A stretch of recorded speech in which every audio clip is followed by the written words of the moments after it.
Tayo po ay nagkakatipon-tipon ngayong hapon para sa ating huling pamamaalam sa mahal nating si Dwight Russell.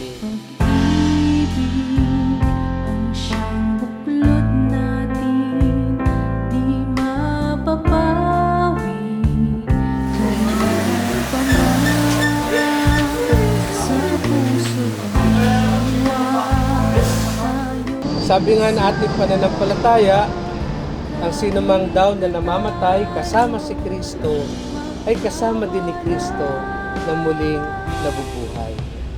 Pagkat ang Diyos natin, Diyos ng pag-ibig, magmahalan tayo't magtulungan. At kung tayo'y bigo, ay huwag limutin na may Diyos tayong nagmamahal.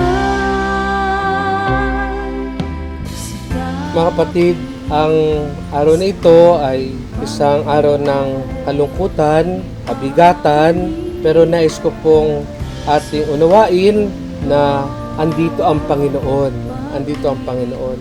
At alam na alam po niya ang nararanasan po ninyo. Dahil sa kanyang sariling pamilya, nakita niya, naranasan niya ang mamatayan ng isang mahal sa buhay. Pagkat ang Diyos natin, Diyos ng pag-ibig, magmahalan tayo't magtulungan. At kung tayo'y bigo, ay huwag limutin na may Diyos tayong nagmamahal. Pagkat ang Diyos natin, Diyos ng pag-ibig,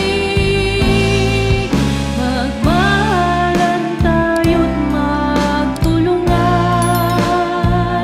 At kung tayo'y bigo, ay huwag limutin na may Diyos tayong nagmamahal. At dahil kay Kristo sa ating puso, maalala natin, Pagkat ang Diyos natin, mahal na mahal ko Diyos si ng Dwight, mahal na mahal niya ako sa kabila, at patuloy kami magmamahalan. Pagdadasal ko siya, pagdadasal niya ako. At pinapaalaala niya, kailangan din tayo maging handa. Kasi kung paano siya po sa kanyang edad na ito ay tinawag ng Diyos, nagmamahal.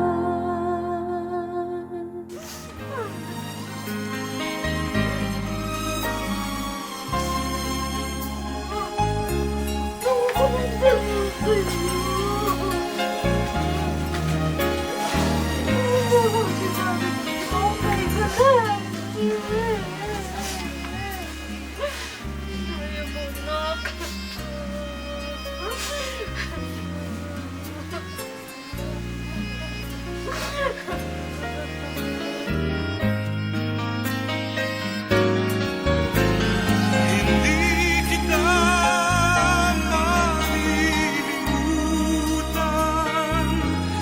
kailan may di pababayaan. Hindi kita malilimutan, kailan may di